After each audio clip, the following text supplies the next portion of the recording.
ಮತ್ತೊಂದು breaking news ಇದೆ ನೋಡೋಣ.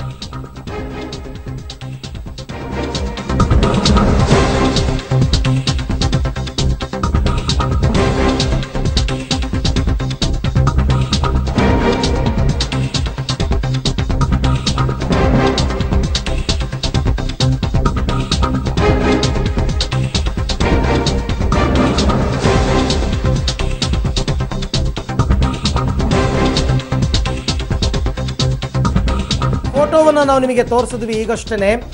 ನಿಖಿಲ್ ನಾಮಿನೇಷನ್ ಫೈಲ್ ಮಾಡ್ತಾ ಇದ್ದಿದ್ದು, ಅದರಲ್ಲಿ ಒಬ್ಬರ ಗೈರು ಎದ್ದು ಕಾಣ್ತಾ ಇತ್ತು. ಅದು ಮುಖ್ಯಮಂತ್ರಿ ಕುಮಾರಸ್ವಾಮಿ ಅವರ ಗೈರು. ಅಂದ್ರೆ ರೂಲ್ಸ್ ಇದೆ, ಒಳಗಡೆಗೆ 5 ಜನ ಮಾತ್ರ ಹೋಗಬೇಕು, ಅಭ್ಯರ್ಥಿಯೂ ಸೇರಿದಂತೆ ಅಂತ.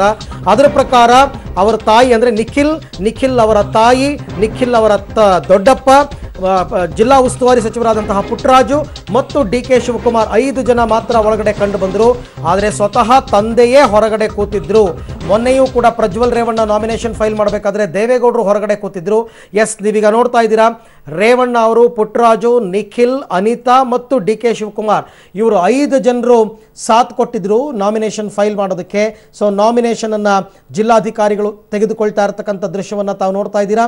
ಅಲ್ಲಿಗೆ ಅಧಿಕೃತವಾಗಿ ಮಂಡ್ಯದಿಂದ ನಿಖಿಲ್ ಸ್ಪರ್ಧೆಗೆ ಇಳಿದಿದ್ದಾಯಿತು. ಆದರೆ ಆ ಸ್ಪರ್ಧೆಗೆ ಇಳಿಯುವಂತಹ ಸಂದರ್ಭದಲ್ಲಿ ತಂದೆಯ ಗೈರು ಎದ್ದು ಕಾಣ್ತಾ ಇತ್ತು.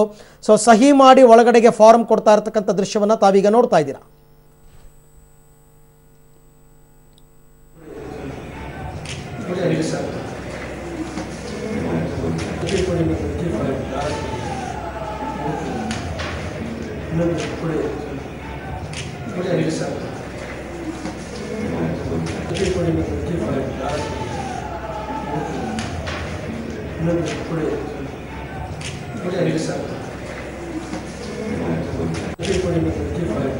ಓಕೆ, ಜಿಲ್ಲಾಧಿಕಾರಿಗಳ ಸಮ್ಮುಖದಲ್ಲಿ ನಾಮಪತ್ರಗಳಿಗೆ ಸಹಿಯನ್ನು ಹಾಕ್ತಾ ಇದ್ದಾರೆ ಅಭ್ಯರ್ಥಿ ನಿಖಿಲ್. ಜೊತೆಗೆ ಪ್ರಪೋಸ್ ಮಾಡ್ತಕ್ಕಂಥವ್ರು, ಅಂದರೆ ಇವರನ್ನು ನಾವು ಅಭ್ಯರ್ಥಿಯನ್ನಾಗಿ ಪ್ರಪೋಸ್ ಮಾಡ್ತಾ ಇದ್ದೀವಿ ಅಂತಂದ್ಬಿಟ್ಟು ಒಂದು 4-5 ಜನ 10 ಜನ ಬೇಕಾದ್ರೂ ಸಹಿ ಹಾಕಬಹುದು. ಆ ಸಹಿ ಹಾಕೋದ್ರಲ್ಲಿ ರೇವಣ್ಣ ಅವರು ಸಹಿ ಹಾಕಿರ್ತಾರೆ, ಪುಟ್ಟರಾಜು ಅವರು ಸಹಿ ಹಾಕಿರ್ತಾರೆ, DK ಶಿವಕುಮಾರ್ ಅವರು ಕೂಡ ಸೈನ್ ಮಾಡಿ ಫಾರಮನ್ನು ಕೊಟ್ಟರು. ಇವರೆಲ್ಲರೂ ಕೂಡ ಹೆಸರನ್ನು ಪ್ರಪೋಸ್ ಮಾಡಿರ್ತಕ್ಕಂಥವರು. ಅನಿತಾ ಕುಮಾರಸ್ವಾಮಿ ಕೂಡ ಶಾಸಕರು. ಸೊ ಇವರೆಲ್ಲರ ಸಮ್ಮುಖದಲ್ಲಿ ಈಗ ನಿಖಿಲ್ ಕುಮಾರಸ್ವಾಮಿ ನಾಮಿನೇಷನ್ ಫೈಲ್ ಮಾಡ್ತಾ ಇರ್ತಕ್ಕಂಥ ದೃಶ್ಯವನ್ನು ತಾವು ನೋಡ್ತಾ ಇದ್ದೀರಾ.